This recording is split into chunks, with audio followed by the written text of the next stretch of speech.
उत्तर प्रदेश के मुख्यमंत्री श्रीमान योगी आदित्यनाथ जी, यूपी सरकार के मंत्रीगण, यूपी भाजपा के अध्यक्ष भूपेंद्र चौधरी जी, उद्योग जगत के सभी साथी, अन्य महानुभाव, देवी और सज्जनों,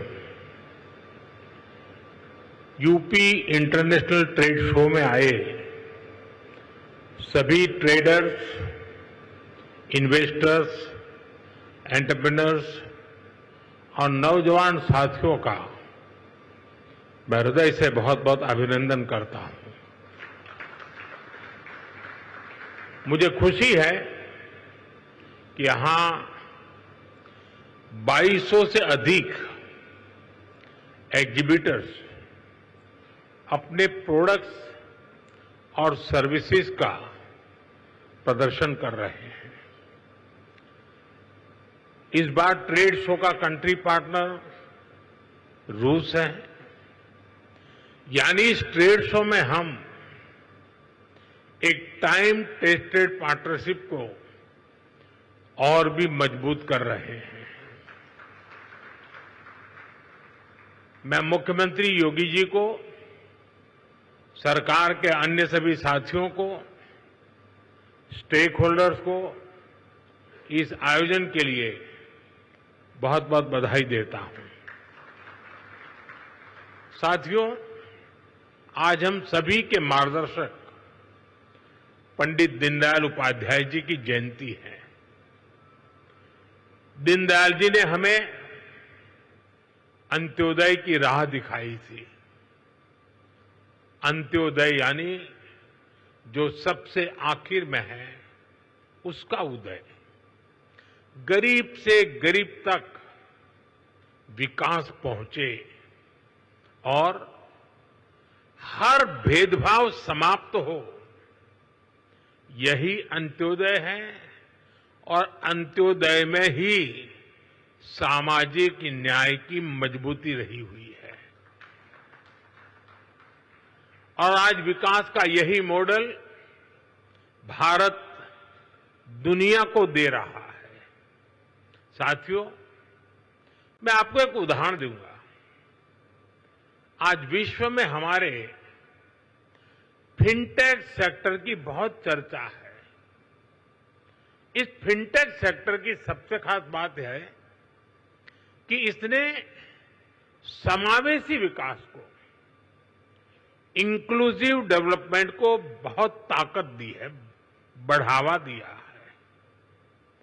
भारत ने ऐसे ओपन प्लेटफॉर्म बनाए जो सबको साथ लेकर चलते हैं। यूपीआई, आधार, डिजी लॉकर, ओएनडीसी, ये हर किसी को मौका दे रहे हैं। यानी platform for all, progress for all. आज भारत में इसका असर हर जगह दिखाई देता है। मॉल में शॉपिंग करने वाला भी यूपीआई इस्तेमाल करता है और सड़क पर चाय बेचने वाला भी यूपीआई का इस्तेमाल करता है। फॉर्मल क्रेडिट जो कभी सिर्फ बड़ी कंपनियों को मिलता था, वही अब पीएम स्वनिधि से रेहड़ी ठेले वालों तक पहुंचता है। साथियों, ऐसे ही गवर्नमेंट ई मार्केटप्लेस यानी जैम है।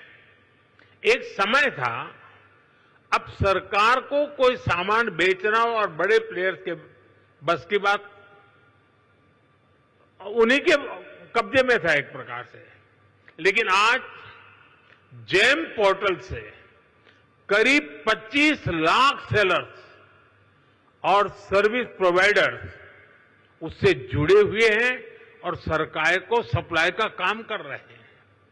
ये छोटे छोटे ट्रेडर्स हैं, उद्यमी हैं, दुकानदार हैं, जो भारत सरकार की जरूरत के हिसाब से वो सीधे अपना सामान भारत सरकार को बेच रहे हैं और भारत सरकार खरीद रही है। आप हैरान रह जाएंगे कि अब तक जेम के माध्यम से भारत सरकार ने 15 लाख करोड़ रुपए का सामान या सर्विस खरीद चुके हैं। इस पोर्टल पर करीब करीब 7 लाख करोड़ रुपए का सामान हमारे एमएसएमई लघु उद्योगों से खरीदा गया है। पहले की सरकारों में ये सोचना भी असंभव था, लेकिन आज देश के दूर सुदूर कोने में जो छोटा सा दुकानदार है वो भी जेम पोर्टल पर अपना सामान बेच रहा है और यही तो सच्चे अर्थ में अंत्योदय है। यही विकास का आधार है। साथियों, आज भारत 2047 तक विकसित होने के लक्ष्य की ओर आगे बढ़ रहा है। दुनिया में हो रही डिसरप्शन और अनसर्टेनिटी के बावजूद भारत की ग्रोथ आकर्षक है। डिसरप्शन हमें भटकाते नहीं, लेकिन हम उस परिस्थिति में से नई डायरेक्शन खोजते हैं, नई डायरेक्शन का मौका ढूंढते हैं। इसलिए इन डिसरप्शन के बीच आज भारत आने वाले दशकों की नींव मजबूत कर रहा है और इसमें भी हमारा संकल्प है, हमारा मंत्र है आत्मनिर्भर भारत। दूसरों पर निर्भर होने से ज्यादा व्यवस्था कोई और हो ही नहीं सकती। बदलती हुई दुनिया में जो देश जितना ज्यादा दूसरों पर निर्भर रहेगा उसकी ग्रोथ उतनी ही कॉम्प्रोमाइज रहने वाली है। और इसलिए भारत जैसे देश को किसी पर निर्भर रहना अब मंजूर नहीं है। इसलिए भारत को आत्मनिर्भर बनाना ही होगा। हर वो प्रोडक्ट जो हम भारत में बना सकते हैं वो हमें भारत में ही बनाना है। आज यहां मेरे सामने इतनी बड़ी संख्या में उद्यमी हैं, ट्रेडर्स हैं, एंटरप्रेन्योर्स हैं। आप इस आत्मनिर्भर भारत अभियान के बहुत बड़े स्टेक होल्डर्स हैं। मेरा आज आपसे आग्रह है, अपना बिजनेस मॉडल ऐसा बनाइए जो आत्मनिर्भर भारत को मजबूती देता हो। साथियों, आप सभी जानते हैं आज सरकार मेक इन इंडिया पर, मैन्युफैक्चरिंग पर कितना बल दे रही है। हम चिप से शिप तक भारत में बनाना चाहते हैं और इसलिए आपकी ईज ऑफ डूइंग बिजनेस के लिए हम लगातार काम कर रहे हैं। सरकार ने 40,000 से ज्यादा कंप्लायंस खत्म किए हैं। व्यापार कारोबार में होने वाली जिन छोटी छोटी गलतियों पर आपके खिलाफ केस होता था, ऐसे सैकड़ों नियम उनको सरकार ने डीक्रिमिनलाइज कर चुकी है। सरकार आपके साथ कंधे से कंधा मिलाकर चल रही है। लेकिन साथियों, मेरी कुछ अपेक्षाएं भी हैं जो मैं जरूर आपके साथ शेयर करूंगा। आप जो भी मैन्युफैक्चर कर रहे हैं वो बेस्ट क्वालिटी का होना चाहिए, उत्तम से उत्तम होना चाहिए।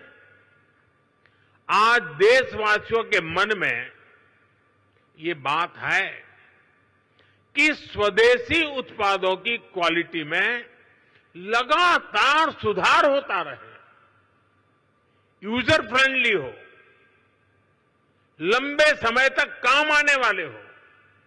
इसलिए क्वालिटी से कोई भी कॉम्प्रोमाइज नहीं होना चाहिए। आज देश का हर नागरिक स्वदेशी से जुड़ रहा है, वो स्वदेशी खरीदना चाहता है। गर्व से कहो ये स्वदेशी है। इस भावना को आज हम चारों तरफ अनुभव कर रहे हैं। हमारे ट्रेडर्स को भी इस मंत्र को अपनाना है। जो भारत में उपलब्ध है उसे ही प्राथमिकता देनी है। साथियों, एक अहम विषय रिसर्च का है। हमें रिसर्च में इन्वेस्टमेंट बढ़ाना है, कई गुना बढ़ाना है। इनोवेशन के बिना दुनिया ठहर जाती है, व्यापार भी ठहर जाता है, जिंदगी भी ठहर जाती है। और सरकार ने इसके लिए जरूरी कदम उठाए हैं। अब रिसर्च में प्राइवेट इन्वेस्टमेंट के लिए सबको आगे आना ही होगा। ये समय की मांग है।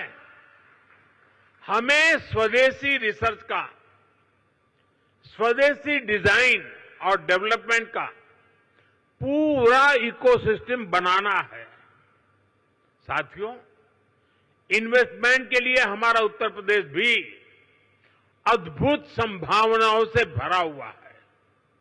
बीते कुछ वर्षों में यूपी में कनेक्टिविटी की जो क्रांति हुई है उसने लॉजिस्टिक कॉस्ट को बहुत कम कर दिया है।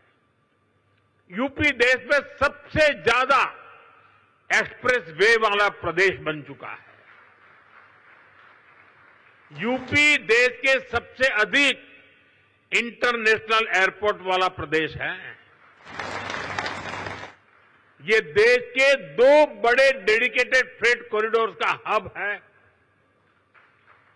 हेरिटेज टूरिज्म में भी यूपी नंबर 1 है। नमामि गंगे जैसे अभियानों ने यूपी को क्रूज टूरिज्म के लिए उसके मैप पर ला करके अपना स्थान बना दिया है।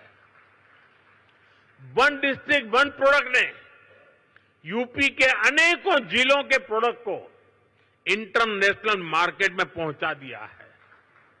और मुझे तो विदेशी मेहमानों से मिलना होता है तो आजकल मुझे कोई क्या देना है बहुत ज्यादा सोचना नहीं पड़ता है। ये वन डिस्ट्रिक्ट वन प्रोडक्ट का कैटलॉग हमारी टीम देख लेती है, बस उसी से दुनिया भर के देश के लोगों को मैं दे देता हूं। साथियों, मैन्युफैक्चरिंग में भी यूपी नए रिकॉर्ड बना रहा है। अब जैसे इलेक्ट्रॉनिक्स और मोबाइल मैन्युफैक्चरिंग का सेक्टर है, बीते दशक में भारत इसमें दुनिया का दूसरा सबसे बड़ा प्रोड्यूसर बना है और इसमें यूपी का रोल बहुत बड़ा है। आज पूरे भारत में जितने मोबाइल फोन बनते हैं उसमें से लगभग 55% मोबाइल यहां उत्तर प्रदेश में बनते हैं। यूपी अब सेमीकंडक्टर सेक्टर में भी भारत की आत्मनिर्भरता को मजबूती देगा। यहां से कुछ किलोमीटर दूर ही एक बड़ी सेमीकंडक्टर फैसिलिटी पर काम शुरू होने वाला है। साथियों, एक और उदाहरण डिफेंस सेक्टर का है। हमारी सेनाएं स्वदेशी चाहती हैं, दूसरों पर निर्भरता को कम करना चाहती हैं। इसलिए भारत में ही हम एक वाइब्रेंट डिफेंस सेक्टर डेवलप कर रहे हैं। पुर्जे पुर्जे पर मेड इन इंडिया की छाप हो, हम ऐसा इकोसिस्टम बना रहे हैं। और यूपी इसमें भी बड़ी भूमिका निभा रहा है। बहुत जल्द रूस के सहयोग से बनी फैक्ट्री से AK-203 राइफल का उत्पादन शुरू होने जा रहा है। यूपी में एक डिफेंस कॉरिडोर का भी निर्माण हो रहा है, जिसमें ब्रह्मोस मिसाइल समेत अनेक अस्त्र शस्त्र का निर्माण शुरू भी हो चुका है। मैं आप सभी का आह्वान करूंगा, यूपी में इन्वेस्ट करिए, यूपी में मैन्युफैक्चर करिए। यहां लाखों एमएसएमई का मजबूत नेटवर्क है और ये लगातार बढ़ रहा है। आप इनके सामर्थ्य का उपयोग कीजिए और एक कंप्लीट प्रोडक्ट यहीं पर बनाइए। इसके लिए हर मदद के साथ यूपी सरकार, भारत सरकार आपके साथ है। साथियों, आज भारत रिफॉर्म, परफॉर्म, ट्रांसफॉर्म के कमिटमेंट के साथ अपनी इंडस्ट्री, अपने ट्रेडर्स, अपने नागरिकों के साथ खड़ा है। अभी 3 दिन पहले ही नेक्स्ट जनरेशन जीएसटी रिफॉर्म्स लागू किए गए हैं। जीएसटी में हुए बदलाव भारत की ग्रोथ स्टोरी को नए पंख देने वाले स्ट्रक्चरल रिफॉर्म्स हैं। इन रिफॉर्म से जीएसटी रजिस्ट्रेशन आसान होगा, टैक्स डिस्प्यूट्स कम होंगे और एमएसएमईज को रिफंड भी तेजी से मिलेंगे। इससे हर सेक्टर को लाभ होगा। आप सभी ने जीएसटी से पहले और जीएसटी के बाद और अब तीसरा स्टेज है नेक्स्ट जनरेशन जीएसटी रिफॉर्म्स, यानी तीनों परिस्थितियों को अनुभव किया है। कितना बड़ा अंतर आया है, ये मैं कुछ उदाहरणों से आपके सभी के बीच रखना चाहूंगा। 2014 से पहले, यानी आपने मुझे काम दिया उसके पहले की बात कर रहा हूं। 2014 से पहले इतने सारे टैक्स थे, यानी एक प्रकार से टैक्स का जंजाल था और उसके कारण बिजनेस की कॉस्ट और परिवार का बजट दोनों ही कभी भी संतुलित नहीं हो पाते थे। उसे कंट्रोल करना मुश्किल था। 1000 रुपये की शर्ट पर, ये 2014 के पहले की बात कर रहा हूं, आपके पास पुराना बिल पड़ा हो तो निकाल दीजिए। 2014 के पहले 1000 रुपये की शर्ट पर 170 रुपये टैक्स लगता था, 170 रुपीज। साल 2017 में जब हम जीएसटी लाए तो आने के बाद पहले जीएसटी में 117 से कम होकर के 50 हो गया। यानी 1000 के शर्ट पर पहले 117 था, 2017 में जब हम जीएसटी लाए तो 50 हो गया। और अब 22 सितंबर को लागू हुए रेट्स के बाद 1000 रुपये के उसी शर्ट पर सिर्फ 35 रुपये टैक्स के रूप में देने होंगे। साथियों, 2014 में toothpaste, shampoo, hair oil, shaving cream, इन सभी पर अगर कोई 100 रुपया खर्च करता था तो इन पर 31 रुपये टैक्स देना पड़ता था। 100 रुपये पर 31, यानी 100 रुपये का बिल 131 रुपये का बनता था। ये 2014 के पहले की बात कर रहा हूं मैं। 2017 में जीएसटी आया तो 100 रुपये का यही सामान 118 रुपये का हो गया। 131 से कम होकर के 118, यानी हर 100 रुपये के बिल पर 13 रुपये सीधे बच गए। अब जीएसटी की अगली पीढ़ी में, यानी इस बार जो जीएसटी का रिफॉर्म हुआ है, ये सामान 100 रुपये पर 5 रुपया 105 रुपये का हो गया है। 131 से 105 पर आ गया, यानी 2014 से पहले की तुलना में सीधे 26 रुपये की बचत, 100 रुपये पर 26 रुपये की बचत देश के सामान्य नागरिक को हुई है। इस उदाहरण से आज समझ सकते हैं कि एक सामान्य परिवार की हर महीने कितनी बचत हो रही है। अगर कोई परिवार अपने परिवार में जो भी आवश्यकता होती है साल भर का हिसाब लगा ले, और मान लीजिए 2014 में अगर एक साल में वो 1 लाख रुपए की चीजें खरीदता था, अगर 1 लाख रुपए के आसपास उसने 2014 के पहले कुछ खरीद किया होगा, तो उसे उस समय करीब करीब 25,000 रुपया टैक्स देना पड़ता था। अगर साल भर में 1 लाख रुपया की चीजें उसने खरीदी तो 25,000 रुपया टैक्स था 2014 के पहले, मेरे आने से पहले। ये बयान बहादुर लोग आजकल बयान करते हैं ना, जरा उनको सुनाइए। लेकिन अब नेक्स्ट जनरेशन जीएसटी के बाद उसी परिवार को सालाना सिर्फ 25,000 से कम होकर के करीब करीब 5-6 हजार रुपया तक टैक्स आ गया है। 25,000 से 5,000, क्योंकि जरूरत के ज्यादातर सामान पर अब सिर्फ 5% जीएसटी हो गया है। साथियों, हमारे यहां गांव की अर्थव्यवस्था में ट्रैक्टर की बड़ी भूमिका है।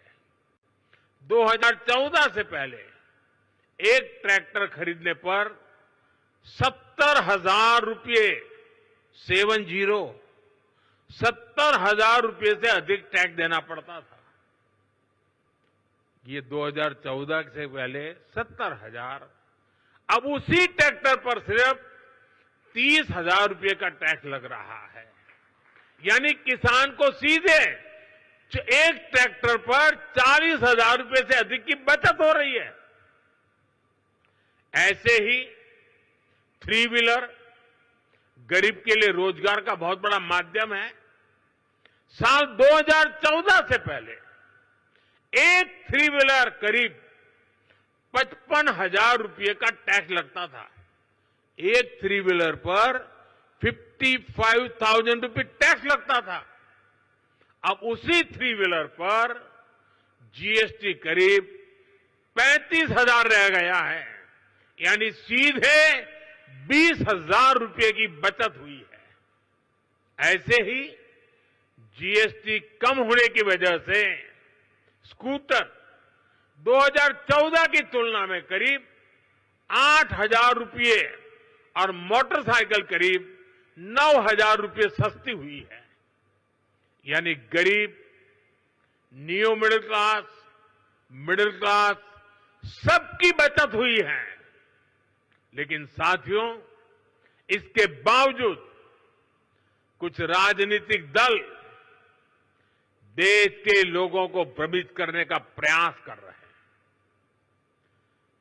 2014 के पहले वो जो सरकार चला रहे थे,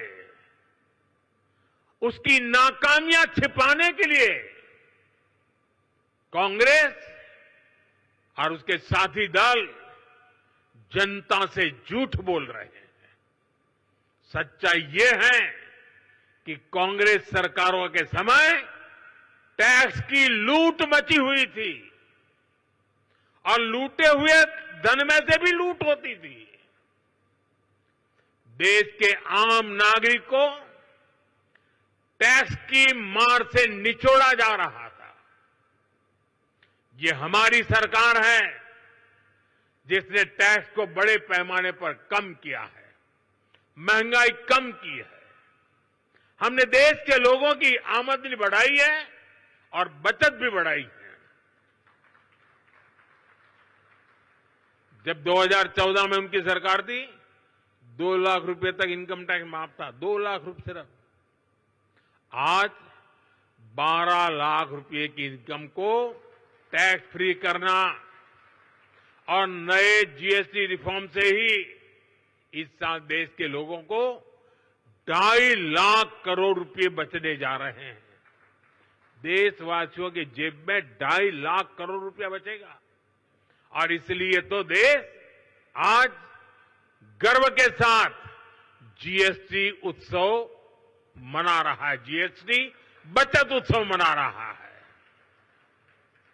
और मैं आपको बताना चाहता हूं, हम यहीं नहीं रुकने वाले।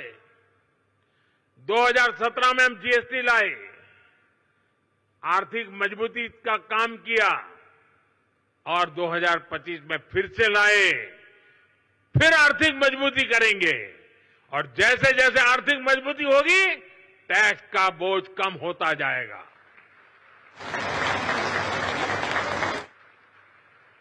देशवासियों के आशीर्वाद से जीएसटी रिफॉर्म का सिलसिला निरंतर चलता रहेगा। साथियों, आज भारत के पास रिफॉर्म्स की स्ट्रांग विल पावर है। हमारे पास डेमोक्रेटिक और पॉलिटिकल स्टेबिलिटी है, पॉलिसी प्रिडिक्टेबिलिटी भी है। सबसे बड़ी बात, भारत के पास बहुत बड़ी युवा और स्किल्ड वर्कफोर्स है, डायनेमिक युवा कंज्यूमर बेस है। ये सारी बातें दुनिया में किसी की रीजन में भी, यानी एक ही जगह सब बातें दुनिया के किसी देश में एक साथ नहीं है। भारत में हर चीज यहां मौजूद है। दुनिया का कोई भी इन्वेस्टर, कोई भी कंपनी अगर अपनी ग्रोथ को नए पंख लगाना चाहती है तो उसके लिए भारत में इन्वेस्टमेंट सबसे अट्रैक्टिव डील है। इसलिए भारत में इन्वेस्ट करना, यूपी में इन्वेस्ट करना आपके लिए विन विन सिचुएशन है।